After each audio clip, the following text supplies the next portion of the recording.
Look on any crest of Leeds and you will find a sheep. But how did it get there? How did the textile industry help create the city we know today? I've come to Leeds Industrial Museum at Armley Mills to find out more about how Leeds textiles changed the world.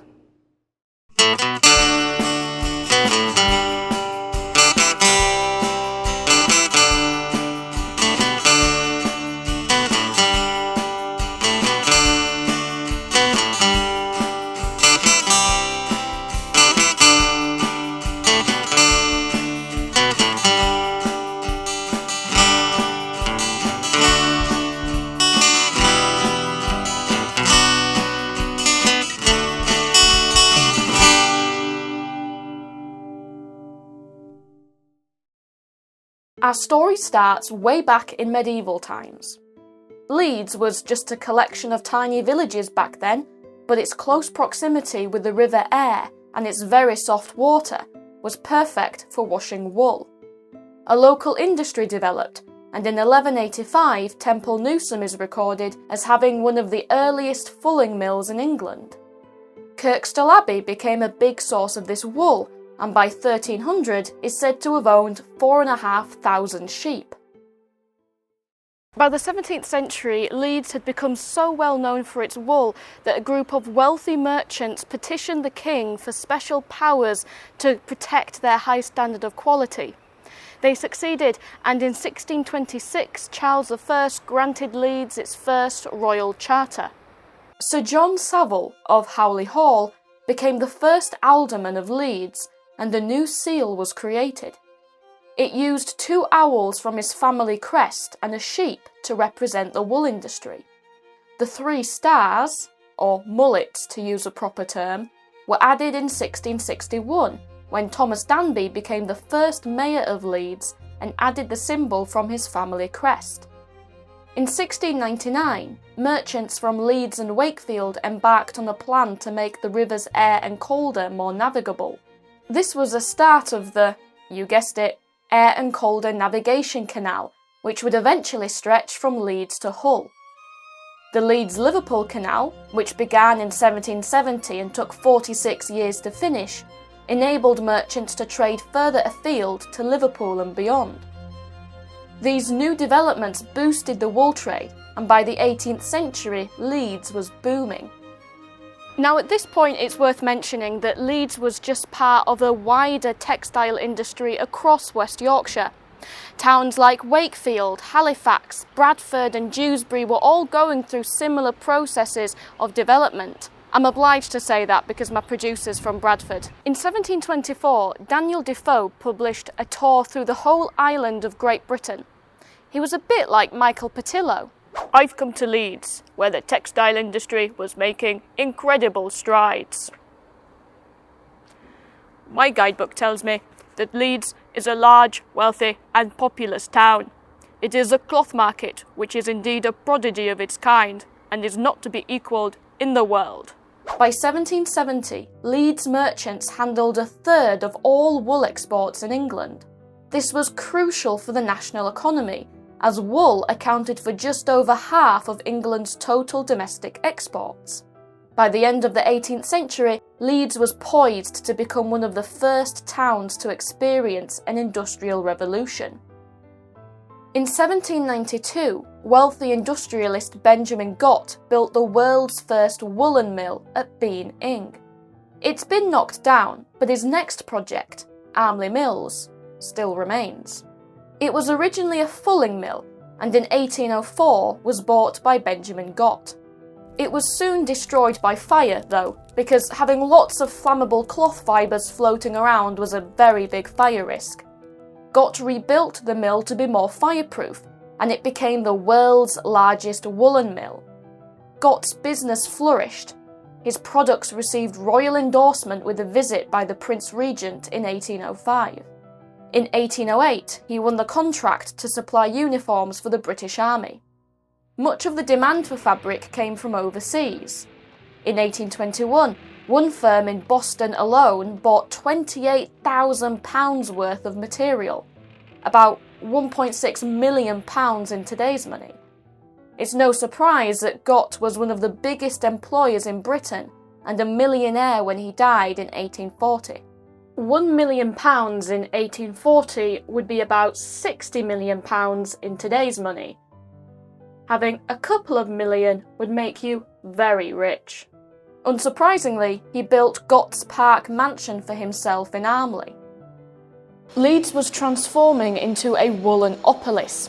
By 1838, there were 106 woolen mills. Prince Hermann Ludwig Heinrich von Puckler-Muskau, a German nobleman who kept a travel diary through Britain, visited Leeds in 1832 and reported that, "I reached the great manufacturing town of Leeds just in the twilight. A transparent cloud of smoke was diffused over the whole space which it occupied on and between several hills. 100 red fires shot upwards into the sky, and as many towering chimneys poured forth columns of black smoke. The huge manufactory is 5 stories high, in which every window was illuminated, had a grand and striking effect."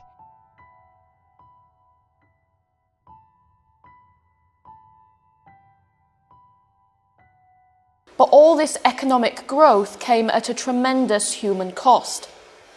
With these new factories and machines producing far more cloth far faster than ever before, traditional workers struggled to compete. Faced with the loss of their livelihoods, in the early 19th century, many textile workers turned to smashing the machines.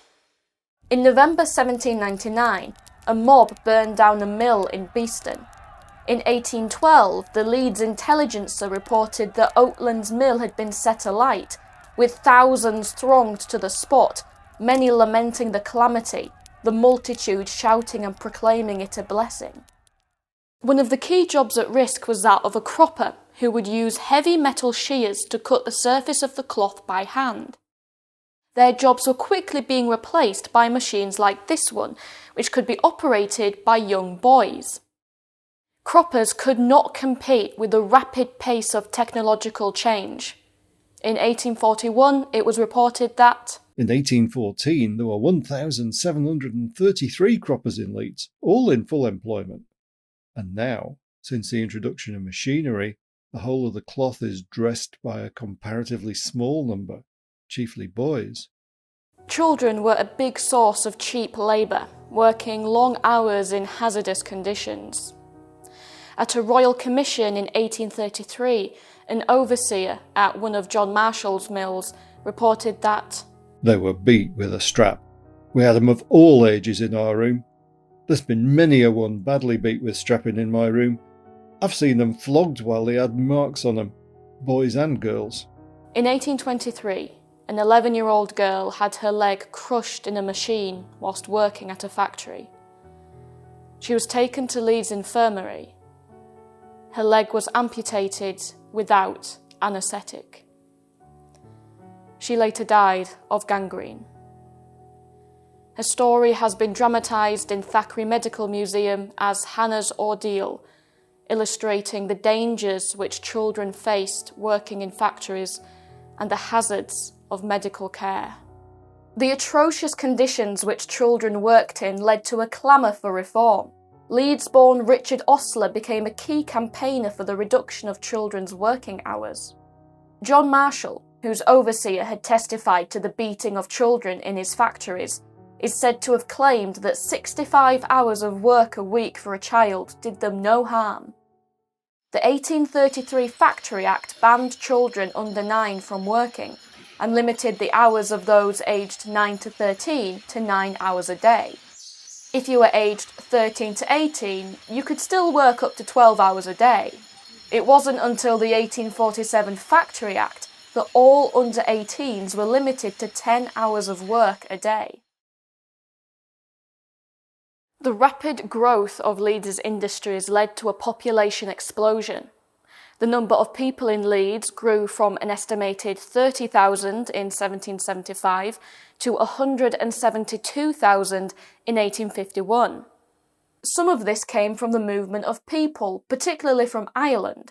The Irish population in Leeds grew from around 5,000 in 1841 to 15,000 in 1861. This rapid growth led to a public health crisis. People were crammed into squalid, overcrowded houses with inadequate sanitation. Diseases raged. An 1845 inspector reported that by far the most unhealthy localities of Leeds are close squares of houses which have been erected for the accommodation of working people. Some of these are airless from the enclosed structure, and being wholly unprovided with any form of underdrainage, are one mass of damp and filth. The ashes, garbage and filth of all kinds are thrown from the doors and windows of the houses upon the surface of the streets. The privies are few in proportion to the number of inhabitants. They're invariably in a filthy condition and often remain without the removal of any portion of the filth for 6 months. in 1832, cholera broke out. Of 2,000 reported cases, just over 700 people died. It was deadliest in the areas with poor housing and sanitation. The Victorian era is a tale of two times. On the one hand, you have this incredible economic growth and development, but also you have this tremendous exploitation and suffering of the poorest in society. Many mill owners did try to remedy the situation. Benjamin Gott funded schools and almshouses, and John Marshall built a factory school for his workers. Others, like Richard Osler and Titus Salt, campaigned for better working and living conditions. Right, let's talk about clothes. We take for granted the fact that we can just walk into a shop and buy ready-made clothes, but like everything, this is something that had to be invented. Let's find out more about that.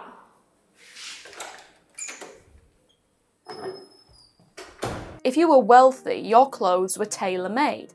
If you were poor, they would be made at home or by local seamstresses. But when John Barron set up his business in Leeds, he decided that instead of clothes being made to measure for individual customers, he would mass produce them ready to wear. With revolutionary new technology like the Singer sewing machine, clothes could be made faster than ever before, and soon Barron's factories were pumping out ready-made clothes for children and adults. The tailoring industry was boosted in the late 19th century with the arrival of Jewish tailors fleeing persecution in Poland and Russia. By the end of the century, tailoring was the new big business in Leeds.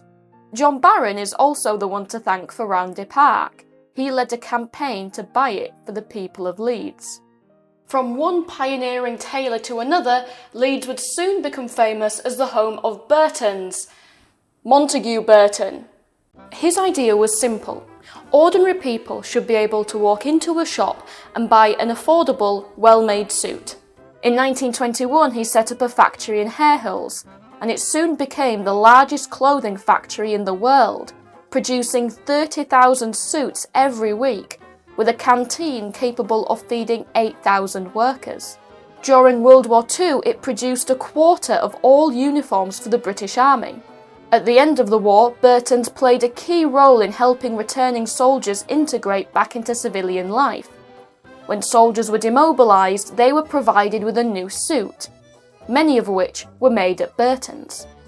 It's said that this is the origin of the phrase the full Monty, as servicemen would be provided with a new suit by Montague Burton. In telling the story of Leeds' textile history, we've covered centuries, from medieval sheep farmers to modern mechanised industry. But Leeds has plenty of other industrial stories to discover, and in the modern age has embraced a number of different industries. If you enjoyed this video, please subscribe and click the bell to stay notified. And if you're around Leeds, please do give Leeds Industrial Museum a visit.